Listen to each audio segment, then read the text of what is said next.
Let's just open with a word of prayer. Father, we're grateful for this time. We're grateful for the privilege of being here and for being with each other. Most of all, we're grateful for you. Bless this time that we now have. Speak to our hearts the things that we need to hear. It's in Jesus' name we pray. Amen. Okay, now we're getting into what is forgiveness. We were essentially talking this last time about why forgiveness is critical. Now it's getting into what is forgiveness, actually. Some questions. What is forgiveness? These are just rhetorical at this point. What does forgiveness mean to you? How would you define forgiveness? Can a person be beyond forgiveness?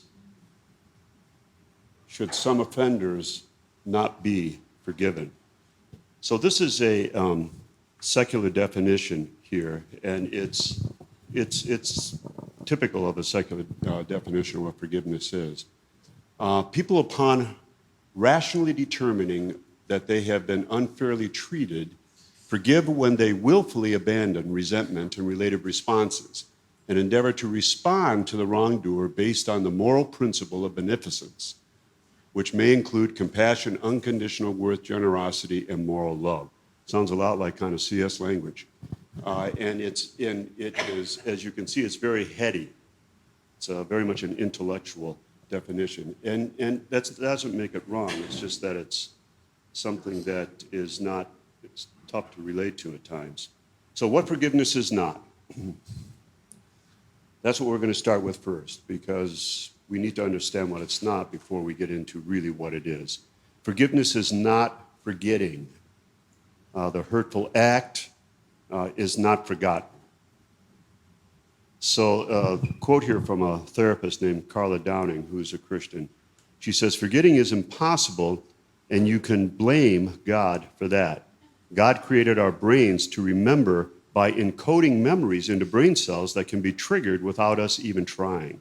There is no way that you can make yourself forget. The more emotionally traumatic and upsetting an event is, the more entrenched the memory will be."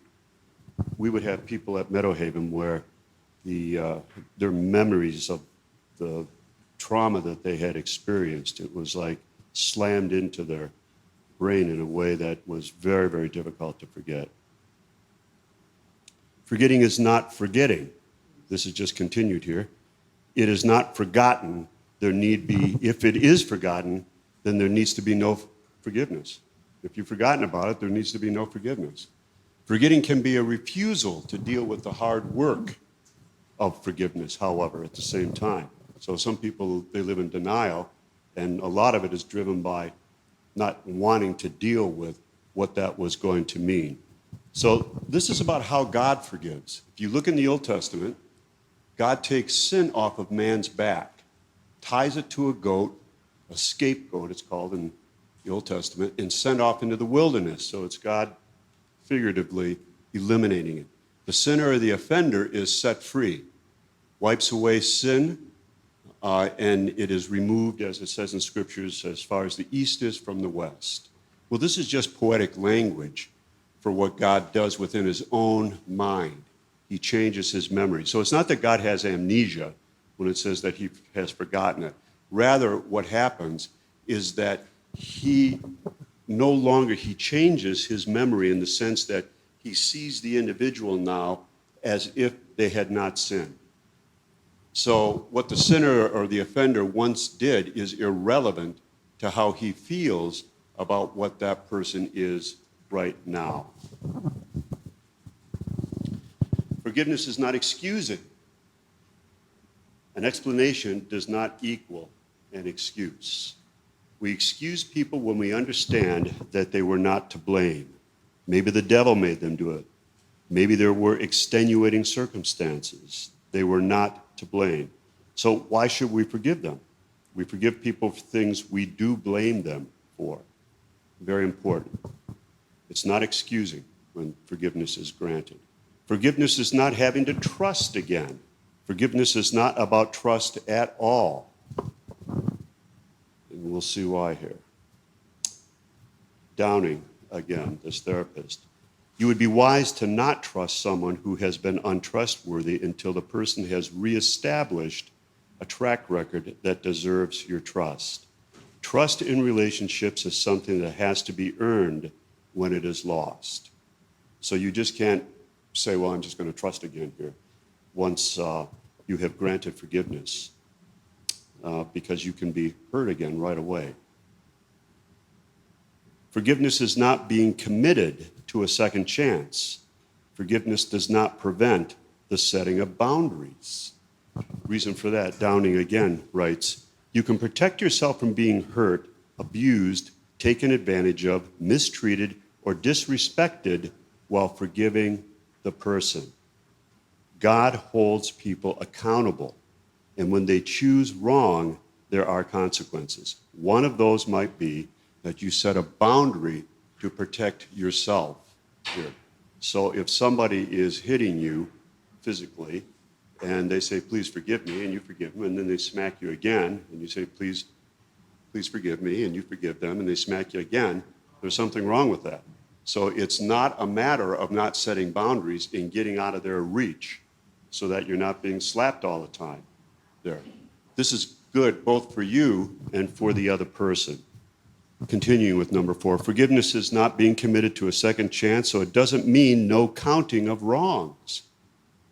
You'll frequently hear people quote 1 Corinthians 13:5, where it says, love keeps no record of wrongs. Well, this is misunderstood to mean that you can't pay attention to how many times a person hurts you. It is the intention that is important. That's the critical factor here. You wouldn't want to keep count for the purpose of getting back at the individual or holding it over their head revengefully. But you would want to use wisdom in observing patterns that the person needs to be accountable for. So it doesn't mean that you are not to pay any attention and it just goes back to normal, because Scripture says love keeps account, does not keep account or a record of wrongs. Number 5, forgiveness is not reconciliation or acceptance. Reconciliation only occurs when the offender is truly accountable. Forgiveness is actually what happens within your heart. Number 6, it is not tolerance. You can forgive most anything, but we cannot tolerate everything. You get that? It's very important. We can forgive most anything if the circumstances are right, but that does not mean that we are to tolerate everything. Lewis Smedes again.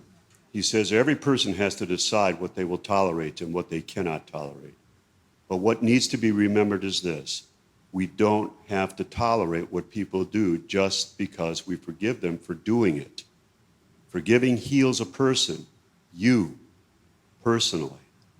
To tolerate everything only hurts you, a person, in the long run. So kind of a quick summary here. And again, this is like drinking through a fire hose.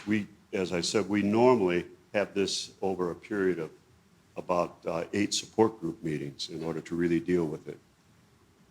1, you do not have to forget after you forgive. You may, but your forgiving can be sincere even if you remember. 2, you do not excuse people for forgiving them. You forgive only because you hold them to account and refuse to excuse them. Even God does not excuse sin. You do not forgive people by ignoring or smothering the conflict, which is what would often be the case in individuals that come out of a group like CS. If you forgive, or if you forever ignore people's offenses, you rob them of a chance to be forgiven and of yourself to be released. You do not forgive people merely by accepting them. You forgive people who have done something to you that was unacceptable. And then you do not have to tolerate what people do when you forgive them for doing it. You may forgive people, but still refuse to tolerate what they have done. So these are just all kind of parameters that help to understand what forgiveness is not, because frequently within a lot of Christianity, it's like, well, Jesus said to forgive. So you forgive, and then you make yourself either a doormat or you can become a real manipulator. So what is forgiveness then? In Mark 11:25, this is the forgiveness of recovery. And when you stand praying, if you hold anything against anyone, forgive them, so that your Father in heaven may forgive you your sins. So there are three ways of offering forgiveness, and these are descending levels. Three ways. One is called exoneration. The second one is forbearance, which, and forbearance is a word that's hardly used at all today, but it essentially is patience that is coupled with temperance. It's kind of tempered patience. And then the last one is release. So let's look at these quickly. So forgiveness, that is exoneration. What this does is it wipes the slate clean of all pain, hurt, and anger. Restores the relationship to its full state of innocence before the incident happened. Should be exercised when the incident was truly done innocently and accidentally. Very, very important. Or when the person who hurt you is truly sorry, takes full responsibility without excuses.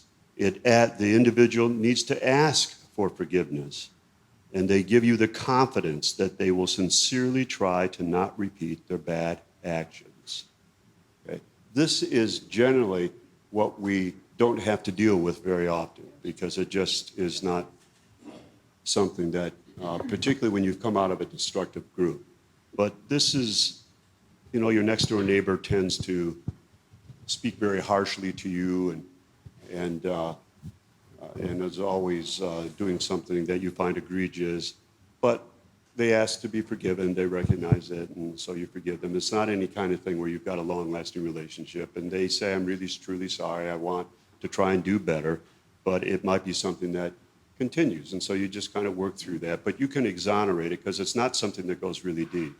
I was just going to say, we did have some people that held leadership positions in a cult and for many years and left, and then realized on their own what they had done, how they had hurt people.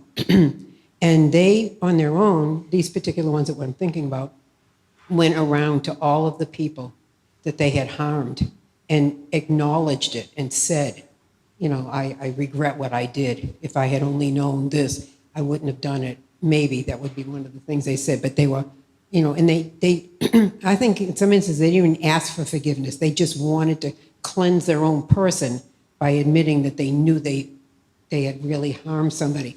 That doesn't happen very often. It's very rare that a leadership will come and ask. We actually saw a church do that, a cult, the whole cult. This is years ago. Do you remember that? They came to a meeting that we were at, and the leader, the head pastor, whatever he was, got up there and said, we have sinned against Christianity, and we're sorry. And I thought, I can't even believe this is happening. It's just unheard of. So don't hold out for that. It's rare. That is really rare. Exoneration it's for things that are just not very deep. Usually it's for... Forgiveness frees us from being stuck in the past. So forbearance, the next level. Forbearance is where essentially you know that the offense was egregious, but you want to maintain the relationship. So the offender here makes a partial apology or mingles it with blame, i.e., I'm really sorry for what I did, but if you hadn't done such and such, then I wouldn't have done that. It's that kind of thing. And the apology may be real, it may not.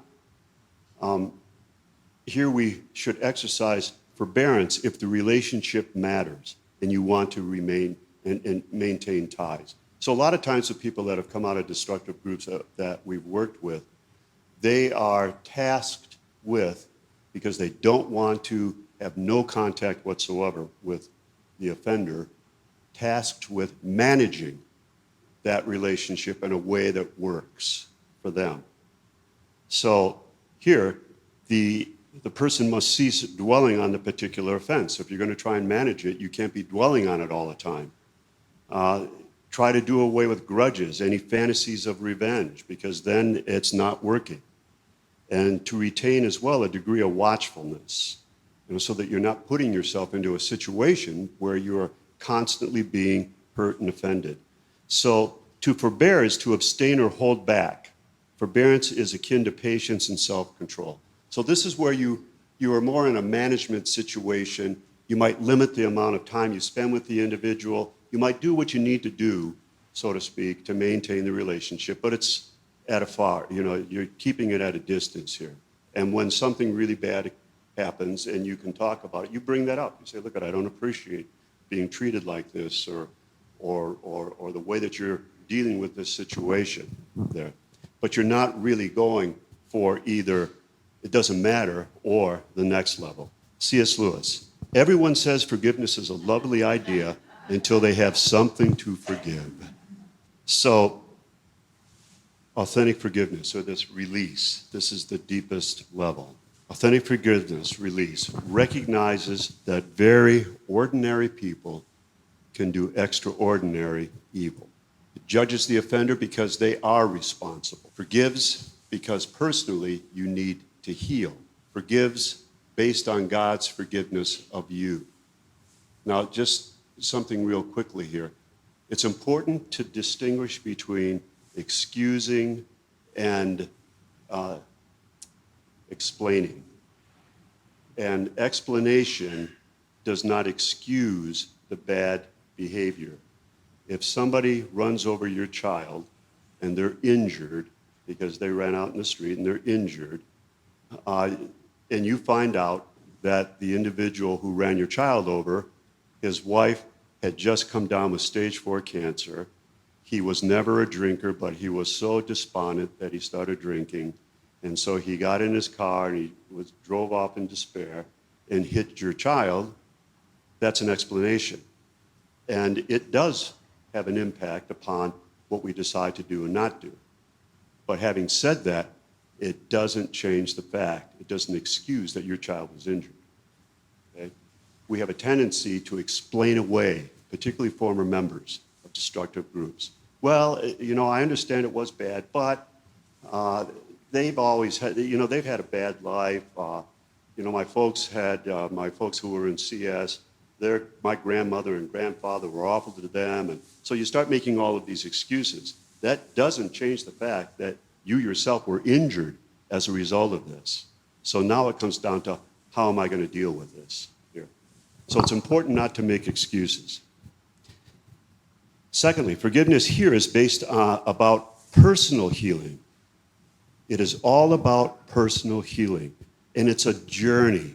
This is not something, the deeper the trauma, the deeper the offense, and if you've got a lifetime of this, you just don't say, well, I forgive you, and then everything changes and you have no feelings about it anymore. It's a journey, but it starts with that. So for recovery or healing, this is the most critical and costly form of forgiveness. It's a video.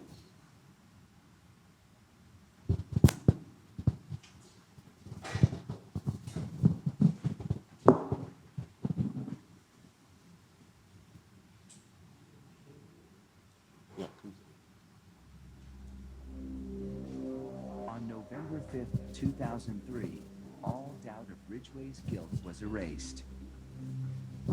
He pleaded guilty to the murders of 48 women.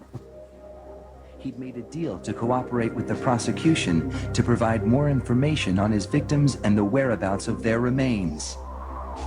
In doing so, he avoided a trial and possible death penalty. Mr. Ridgway, how do you plead to the charge of aggravated murder in the first degree as charged in count 1 for the death of Wendy Lee Caulfield? Guilty. How do you plead to the charge of aggravated murder in the first degree as charged in count 2? Guilty. Guilty. Guilty. It's like he didn't have any remorse at all for what he had done. He'd killed so many people, he didn't remember who they were, what they looked like. I just couldn't believe that somebody could kill all those people and not remember them. Neither could the angry relatives of his victims, who were invited to speak in court when Ridgway was sentenced to life without parole on December 18, 2003. You had said your memory, when it comes to all of the women you took, was gone. Our memory is not. In your words, you said that they didn't mean anything to you, but she meant everything to us. She was a mother, she was a wife, she was a sister, and we miss her. Gary Ridgway sat there stone-faced as victims' relatives damned him and mocked him. He's an animal. I wish for him to have a long, suffering, cruel death. He's gonna go to hell, and that's where he belongs. But then the emotionless facade finally cracked when the father of one of his victims appeared to surprise him with a dose of human kindness. Mr. Ridgway, there are people here that hate you. I'm not one of them. You've made it difficult to live up to what I believe, and that is what God says to do, and that's to forgive. You are forgiven, sir.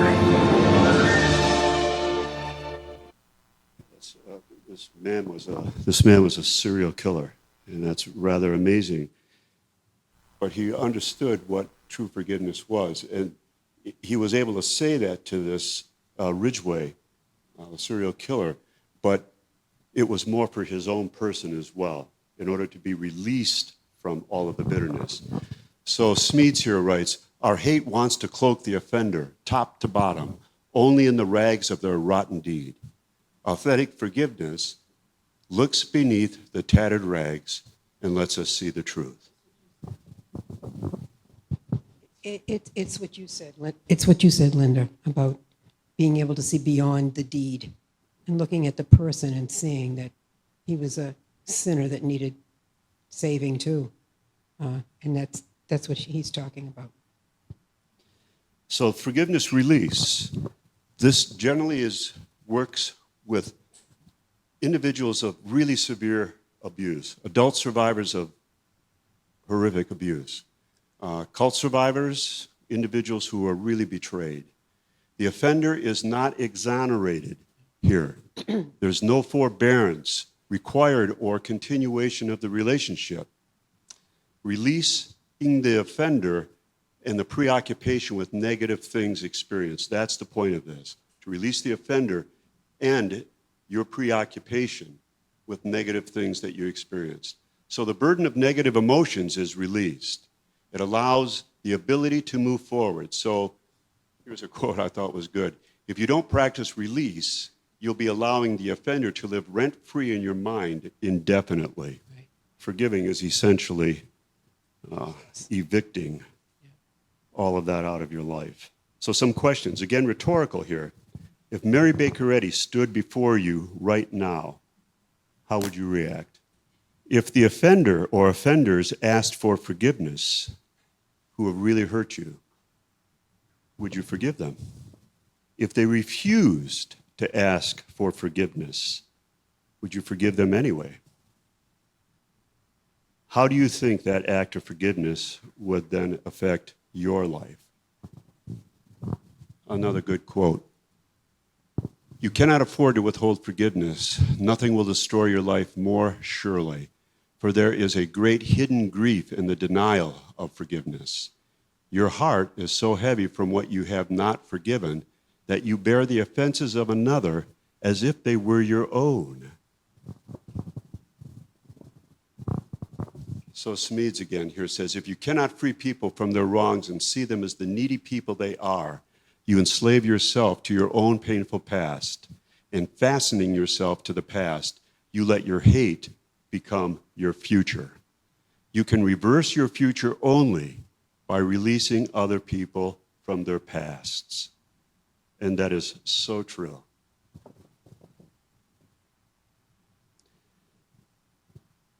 So as we, again here, biblically, as we forgive those who trespassed against us. Smedes here again says, when you forgive someone by hurting you, you perform spiritual surgery inside your own soul. You cut away the wrong that was done to you so that you can truly see the offender in ways that can heal your own soul.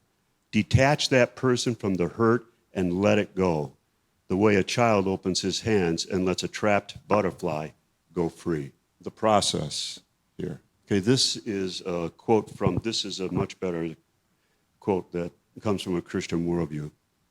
Forgiving love is a possibility only for those who know that they are not good, who feel themselves in need of divine mercy, who live in a dimension deeper and higher than that of moral idealism. Think of what Tanner spoke.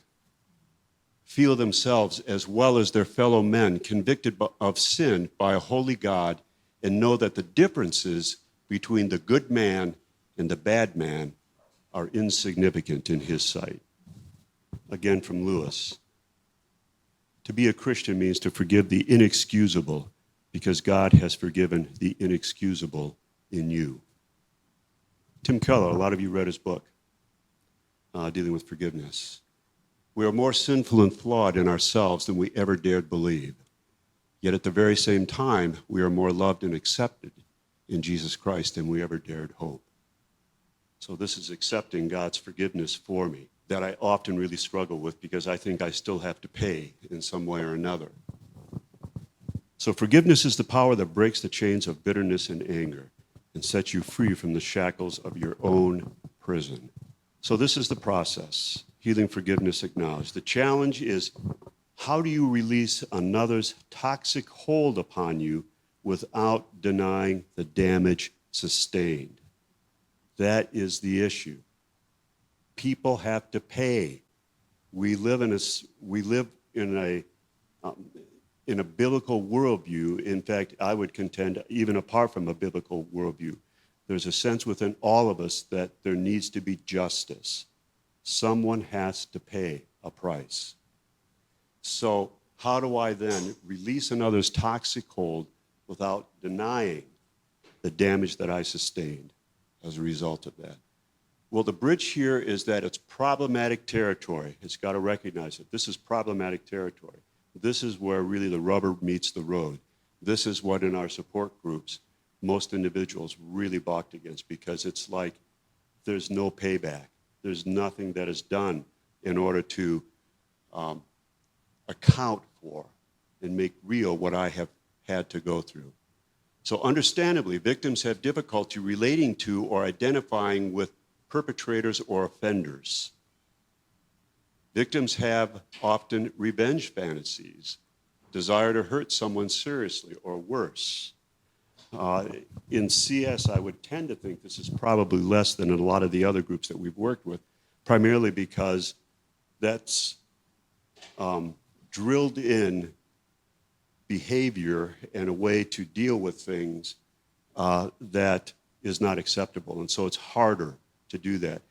In a support group that we had, Dixie, I was really stunned by this. This was the last support group we had. And I forget what it was we were talking about. And she said, my mom, something had occurred, and she said, my mom told me, we did not raise you to think that way. And I was really stunned by that, because I remember my mom saying to me, we did not raise you to behave that way. Do you see the difference between those two? It's a profound difference there. There's no expectation that my thinking is going to be appropriate. It was my behavior that counted, whereas in CS, it's your thinking that is important. At such times, two questions arise. What's the difference between the victim's fantasies versus cruel acts of the offender? What's the difference between my wanting someone to pay for what I experienced, and that, if I'm honest, that the intensity of that emotion, that something needs to be done, I'm not going to let them off the hook? Or what distinguishes the revenge-saturated victim from the cruel offender? So in essence, if you're the victim and you're wishing the person would, you're wishing and hoping that the person will get hit by a car or something, or some awful thing, or if I could get my hands on them, this is what I would do. How is that different from what they did? It really isn't. It's just, you feel that it's more justified because you didn't do anything to deserve what happened to you, but they deserve to be treated that way. That's the way the thinking goes. But we forget that the act itself is going to be just as bad if you follow through with that. Most people don't, but I mean, it's a possibility. So the issue here is that, at least from a biblical point of view, evil lies within all of us, and it can be triggered. So the truth about the cruel offender is that they're weak, they're needy, and they're fallible, as is every human being. So the victim and offender, then, are dangerously close together. So this allows for a type of mutual recognition or identification. Not even if you're thinking, well, Lord, I'm glad I'm not as bad as that individual who did this. Still, nonetheless, that is a finagling of the whole thing. It's recognizing that we are all broken people. Yes, you got a rotten deal. Yes, it should not have happened. That is indeed the case. But at the same time, you have a conscience. And we are all in God's eyes. There's not much difference between the good man and the bad man at all in God's outlook. So here you stop focusing on the offender and focus on your own self. Identification then is possible. This is C.S. Lewis's that we forgive because God has forgiven us, the worst in us. Now it's possible to forgive great harm. And this is doing the surgery in your own soul. And this is a journey. You can't change what you don't understand. So part of this is giving you a framework, at least, to look at and to then make some sense out of, okay, how do I go forward? So you don't have to just try and figure this all out on your own. So the point here is that you have a sense of why this needs to be done. You can understand it better when you begin to have a framework to make some sense out of what you have gone through. So you can't pry the offender from the wrong or the evil that they did. You can't do it. It's not going to happen. Only release them from the memory, your memory of the wrong and evil. Not release them from what they did. Releasing the memory of that. That doesn't mean you don't remember it. You do. But you release the emotion that is tied into that. That is a journey. It takes time. And the deeper the offense, the more time it takes. But if you work at that, we can guarantee, because we've seen this happen over and over and over again, situations where individuals, over a course of focusing on that, they begin to change. There's more of a sense of release and peace and the ability to be able to move forward and to do so with a greater lightness in your step. So it gives a new vision, a new feeling is given to the forgiver. If you cannot free the offender from the wrong and see them as needy, you enslave yourself to your own painful past. It's not the offender that's doing this. You are enslaving yourself. Hate and bitterness becomes your future. Freedom is found only by releasing the offenders or offender from their past. So again, Smedes, forgiving is an honest release, even though it is done invisibly within the forgiver's heart. It is honest because it happens along with honest judgment, honest pain, and honest hate. True forgivers do not pretend they don't suffer. They do pretend, they do not pretend the wrong does not matter much. So this forgiveness, which I would contend is biblical, what it does is it transcends the wrong.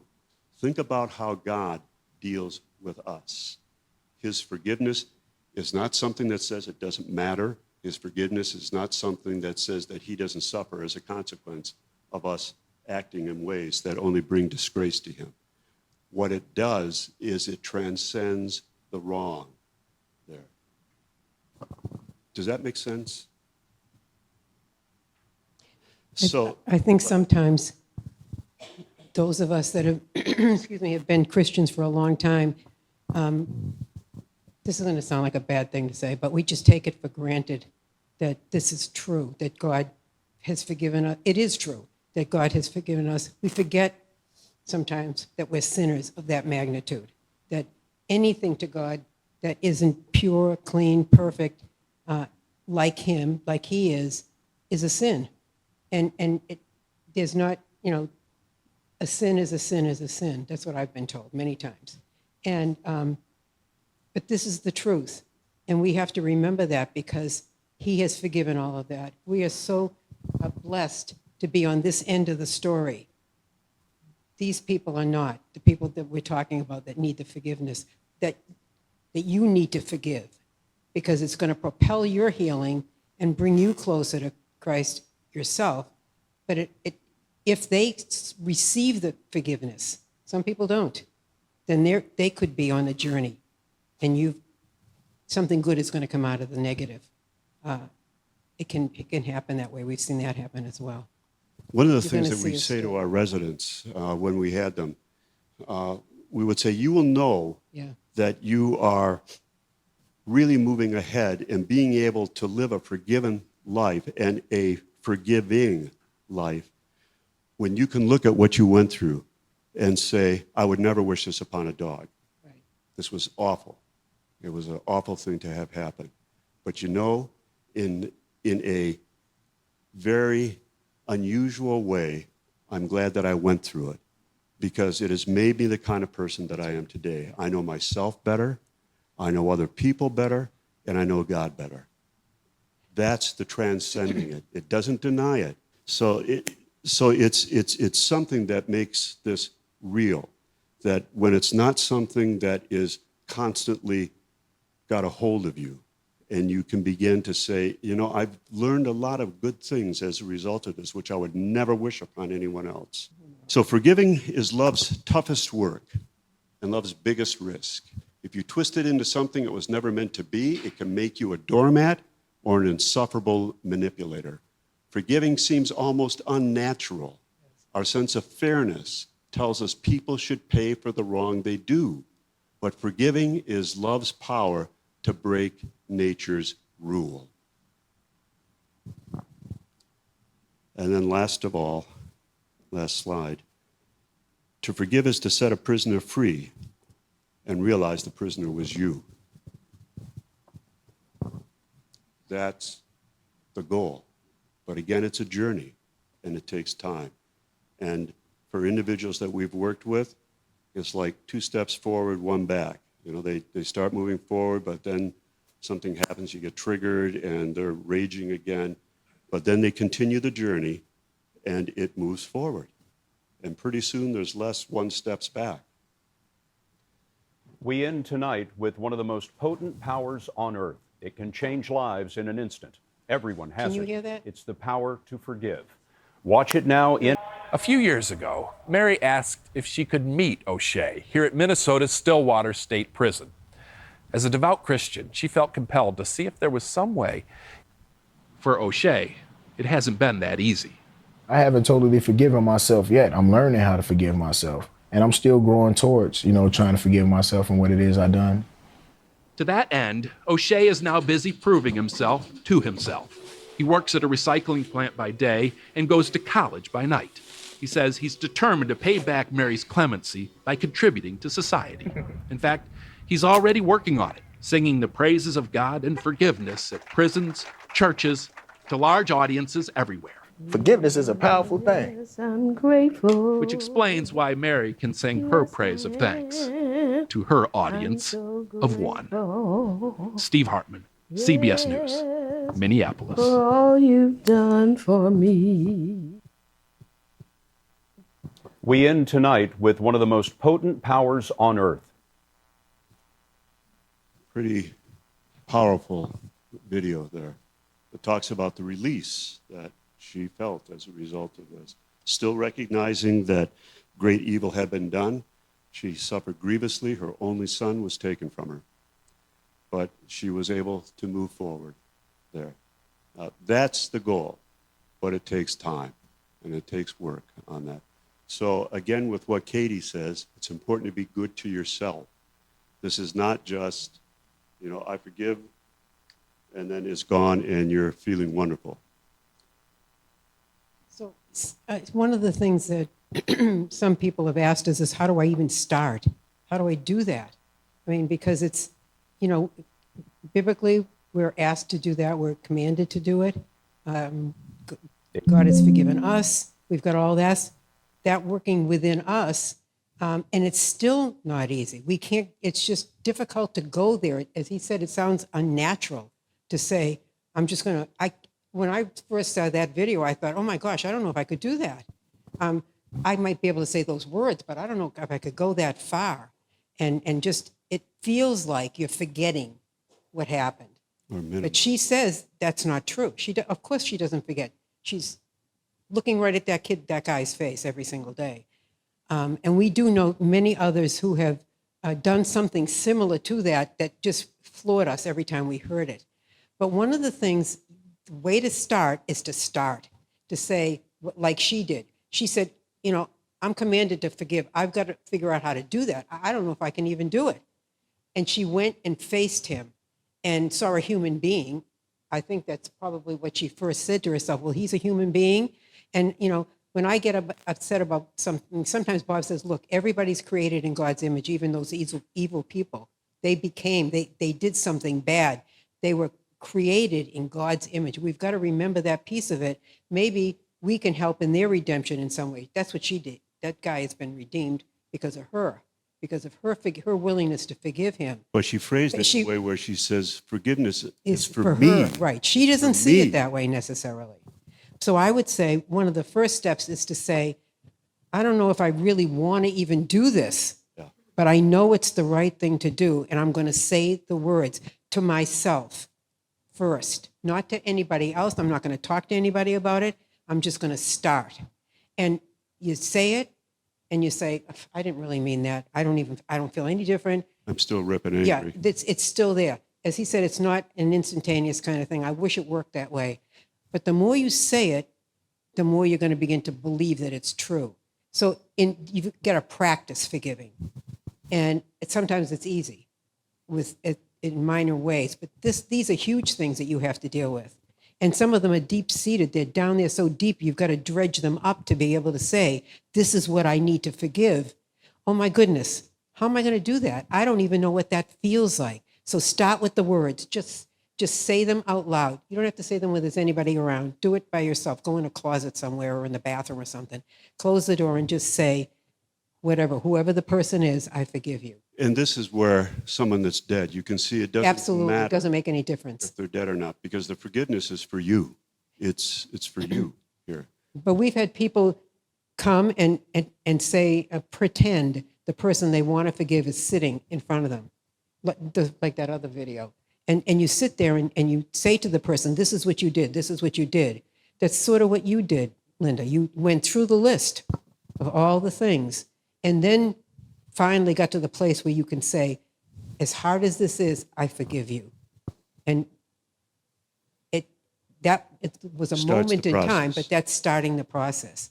But it's going to take, don't expect it to happen quickly. It may, God is good. Yeah, that's a very good question. But where the forgiveness is for you, I think what Judy gave you as an example, some people will go to the grave if the person is buried nearby and talk to them there and say what they need to say, but then to start the process, but I forgive you. In essence, I'm letting it go. I release you. Yeah. I release you for all of these things that occurred. You're not saying that it doesn't matter. You're not saying that it is unimportant. But that's how it needs to start. Sometimes people will look at a picture of the offender at this point.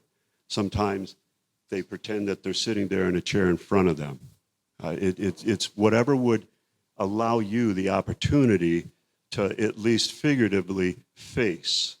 I think part of what needs to happen within us, the forgivers, the people that are doing the forgiving, is to remember that it's for you, not for them. This has nothing to do really with what they did. It's more about you not holding on to that, letting it go so that you're not carrying it around as a burden anymore. And sometimes people will say, well, I don't feel like it's a burden. I'm I'm really angry and I need to feel this way. That's the burden. That's the part that keeps coming back. And you don't want that keeping you going for the rest of your life, even if they're not around. I mean, people are still angry at people that have died, that have harmed them. And you have to be able to say that and release them for your own sake. That's the biggest other thing you need to be saying to yourself. This is for me. I'm doing this for me. That might sound a little selfish, but it's the truth. That's the absolute truth. You are doing it for your own sake so that you can live your life without constantly, the memory's going to be there, but it's not going to be haunting you like it did before. It does change dramatically. I mean, again, if we had another hour, I could tell you a bunch of stories about people that we work with that absolutely, dead or alive, went through the process, and it was like, sometimes I'm shocked at how differently they approach life after that, when they realize they don't have this burden anymore. They're free. We just handed out this little questionnaire that you can look at, and hopefully it's shared online as well for the Zoom group. When I think of who or what I feel, ... I need to forgive someone or something because ... Regarding the thought of forgiveness, I'm grateful that the pros and cons of forgiving are, and I want God to work in this situation because this can be a good way to kind of clarify your own thoughts and desires. And it's important to be honest in regards to this because the only ones that we deceive are our own selves. God knows already. This is no shock. This is not something where he says, how in the world did that ever happen? He knows. So be honest about it there. Those of you who have had kids, you know that I'd far rather have my child come and get upset with me because I did something that they don't like versus just holding it in and denying it. You saw some of those other people in the video that was saying they need to be in jail. They're animals. They need to be in jail for the rest of their life. I hope they die. Those people still feel the same way after the person is in prison. For years and years and years, they're still feeling the exact same way. But when you forgive, you don't have to go down that road anymore. They're paying their price. You don't have to pay the price. But you allow that price to be paid through you if you hang on to it. So that's why the forgiveness is for you. I'm saying this out loud more times than I want to say it, primarily for me, because I have to remember that too. It's not easy because you feel like you're letting them get away with it. But you know what? No one gets away scot-free. We wouldn't have if Jesus hadn't died for us. We'd be in their shoes one way or another, and we're not. So, it's a blessing, and maybe we can help redeem somebody else. Are there any other questions or comments or anything you want to say regarding this? Yes. No, I mean those are factors. If it's true, it's true. If you got out because of the whole way that the medical was dealt with, then that's not denying any of your feelings. That's just reality. That was one of the factors that God used to get you out of that place there. It's when we start making excuses. Well, they're dead now. There's nothing I can do. Good riddance to bad rubbish. Or, they had a tough life too. And you're not listening to what really is going on inside, which is, in this particular, with CS, the denial of emotions is on steroids. And so it becomes very difficult to get in touch with those realities, those things that are really true. So if you feel when you're in this kind of a context here, where you're hearing other ex-CSers talk about their own lives and things of that sort, and how they've dealt with it, and it raises some issues for you, thank God for that. That is a good thing. You don't want to continue to live in denial there. And sometimes we don't even know what we're denying. I gave the example this last session that we had where when I was in second grade, and I had repressed a particular painful memory so much that I didn't even know it was bothering me until something triggered it. And then I recognized that that was the case. So God's desire is for you to recover, and this is an important factor too. Healing can be understood in a whole bunch of different ways, and you've been programmed to hear it in a particular way. But part of your recovery too is being able to use correct terms without getting triggered by it when you hear it. So this is a healing. This is surgery in the soul. And God wants to do that.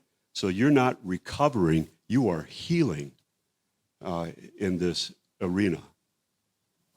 If we had a lot more time, we could go into the whole neurobiology about this. Does that make sense? Yeah, it does. No, Well, don't assume you're fooling yourself. Yeah. As what Bob is talking about is that something will rise up in you and will trigger you when it's the right time. Don't go looking for trouble if it's not there. But the reality is, don't be surprised by the triggers, because that's a good thing. Those are, as we said earlier, find somebody to confide in or to be able to talk to. I think this might be it. It's not a bad thing to question things, but don't just say, oh, there must be something wrong with me because I'm not feeling that way. Yeah, don't go down that road yet. So not being a CSer, but being a human being and having things to forgive, I was struggling with some people in my life. And Jesus just brought to me the question when Peter asked how many times should we forgive, and he says 70 times 7, which is basically, he means an infinite number, not 490. And I read below there about the unforgiving servant, the parable in Matthew 18. And I just asked the Lord to transform my heart, to do it for me, or to begin to, obviously he was working in me to change my heart, but I needed him to help me get to that point. And I'd been praying this for a while. And then later on a particular day, I just realized, and I don't ever talk like this, that it was gone. And I'm like, well, that's weird. And it was gone, and it was gone. And then I started picking at it, looking for it, and I could find it. But this went on for quite a while, but it's like gone. And this issue has not changed. It's something that's now and continues. But God took it away. So, you're not going to do it by yourself, because we are most guilty before the Lord, except because he substituted himself in our place. We've been rescued from our sins, and he can transform it. He can do it with you and for you. Yeah, good point. Good point. It's like when you've been traumatized from a child on up. I mentioned this last time. Trauma robs you of two things. It robs you of your ability to have a sense of control. And so it is scary to start getting in touch with emotions where you might begin to feel out of control. So we all work hard at trying to not have that happen. But in doing so, we're not doing ourselves a favor, because coming out of CS, you need to get in touch with those feelings. They're real. It's not being dishonest. And you won't lose control unless you start punching out somebody there. But so what you want to do is to allow yourself to do that. But the other thing is it robs you of your ability to trust. It's hard to trust Even others. Yeah. It's hard to trust yourself. So how do I know that I'm not fooling myself? How do I know that I'm really moving forward with all of this? Your ability to trust becomes really, really damaged. And even to be able to trust God. I know that God forgave. I know that Christ forgave my sins and things of that sort, but I still really struggle with all of this, and I don't know if I really measure up. So it's hard to really trust that God is on your side in this, and that he's going to help you to do this, just as you would any of your own children at this point, if they were really suffering. I was talking to someone, my mom used to say to me, before I had kids, once a parent, always a parent. And I thought, well, it's a good theoretical concept there, but I don't know whether I'm going to have a problem releasing my kids. But it is absolutely the case. So we are the children of God, not the perfect children of God, except when we reach eternity. But we are the children of God, and he is the one who is concerned. And he wants you to become all that you can possibly be in him. And those routes that we take are not the same for all of us. Yeah, and one of the other things, we have all these little cliches, but we always would say the best revenge, if you want revenge, is to do well. This is the last line of the Great Yeah. Gatsby. If you want to You do ever well, yeah, read that? yeah, the best revenge is to do well. And just say, like thumbing your nose at the group saying, ha, like Joseph said, you meant it for evil and God meant it for good. So you're going to turn your lives around. You're going to do the things that you find important in your own life, have good relationships, all the things that you should be able to do that you wouldn't have been able to do if you were still CSers, and just laugh kind of in the perpetrator or the offender's face, not literally, but figuratively. Too bad, because here I am and I'm doing well. And that example from Yeah. Joseph is excellent. Yeah, it is. His brothers did him dirty. Oh, yeah. And he suffered grievously as a result of that, almost died a couple right. of times because of it. But having said that, he came to a point where he was able to say, you meant this for evil, the Lord meant it for good. Remember that. That That's was really the a pivotal forgiveness thing. that was for him, Yeah. because he had transcended it, reframed it, and saw it from a different perspective. So whatever wonderful things you guys do, let us know about them, because we love that. We love to hear that. And also it's a good advertisement for forgiveness and for healing, people staying on the healing path, because you're going to be an example to someone else that's going to say, wait, if they can do it, I can do it too. Any other questions or comments? I just want to say I agree with you so much. This has been amazing, and it's kind of just really put things together for me that in order to forgive, I have to allow myself to be a human being that has feelings. And that's a big thing when you come out of Christian Science, because it's all denied. And we have to feel to forgive. Yeah. Thank you. Yeah. You know, in Pennsylvania a few years back, there was a horrible tragedy that you might have heard at about 35 minutes from where we live, where a Amish milk driver went and barricaded a bunch of young girls at an Amish schoolhouse and killed them methodically one by one. And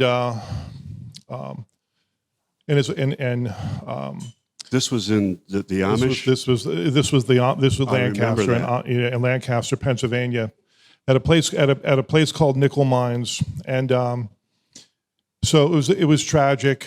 And a couple of years later, went to a seminar about forgiveness, and who was there was the killer's wife, because when the state police came in, they started shooting after he shot seven of the young students, girls. He killed himself. Wow. 2 years later, heard this talk.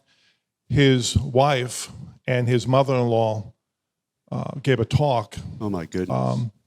And the piece that I wanted to share was that when this happened, 3 days later, there was a knock on the door, and the 4 or 5 of the dads of the murdered young girls came into her home and said, "We forgive you, wow.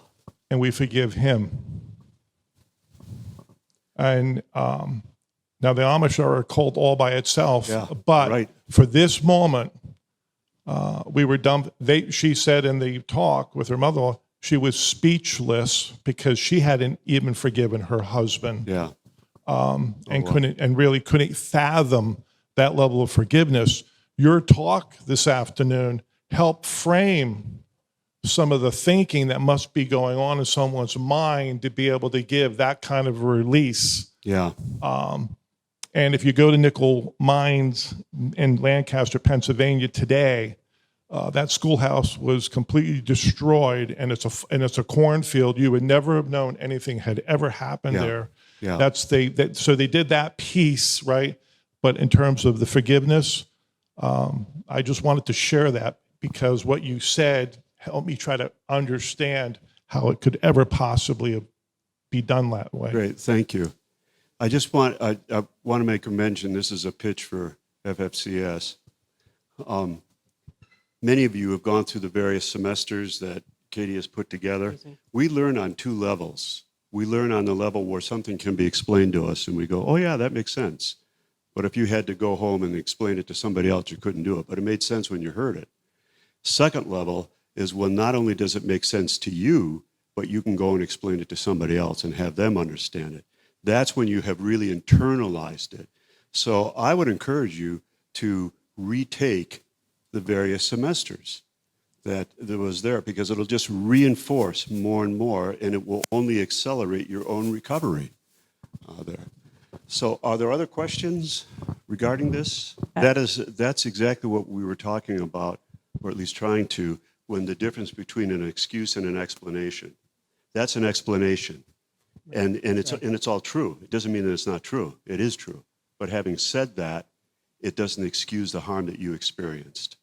You see, so you were in essence saying, well, yeah, mom and dad didn't treat me the way that I wish that they had, and I've suffered as a consequence of that, but it's wrong for me to hold them accountable. I mean, yeah, hold them accountable and that. They probably didn't, but that's because they were part of the same system. Yeah. And they grew up believing a lie. But But they still sin did is it. sin. They still, they Bad still behavior is bad behavior. It doesn't make any difference why the person did it in that sense. Even God holds us accountable. That's the issue that's at hand. So it doesn't mean, no, you don't go to the other extreme and hate your parents or things of that sort, but you allow yourself to be able to vent the feelings that are real. That's why that emotion wheel is so good, because you can go through that and you can identify the nuances of what was going on there. Right. They're not innocent because they did do it. It's like if I jumped on that chair and broke it and you said, who broke the chair? I broke it on purpose that time. But if I just sat in it and it broke, then I'm not really accountable, but I am responsible because I did do it. So that's the difference between the two. Are they accountable? Maybe not. Maybe you could give by being graceful to them and merciful in some ways. You can say, I'm not going to hold them so accountable because they weren't in their right mind, so to speak. They think they were in their right minds. But the point is, they did do it. And so you have to be able to acknowledge that, because then you can move to the grieving piece of it that says, I wish it wasn't like that. I wish that had never happened. Look what I could have had if they hadn't done that or had me while they were still Christian Scientists. You know, it's a fine line, but it's a real one. And you have to be able to acknowledge that so that you're not looking back all the time. And the difficulty is that in Christian Science, you're caught between a rock and a hard That's place. right. Because on the one hand, I have this biological connection to my parents, and I'm supposed to love my parents, and I do, because biology trumps a whole lot of other stuff. But at the same time, you are having to then deny that certain things were done. So it comes out to, what's the greatest priority? Do I make excuses for what I've suffered, or do I recognize that, no, that was wrong, and I don't now want my parents' blood, because that would be wrong as well. But there does need to be, at least internally for me, to release that there. If your parents are gone and now it's a management issue, then you deal with it in terms of that kind of forbearance there, knowing what your boundaries are and what you'll tolerate and what you won't. But that's a very, very good question.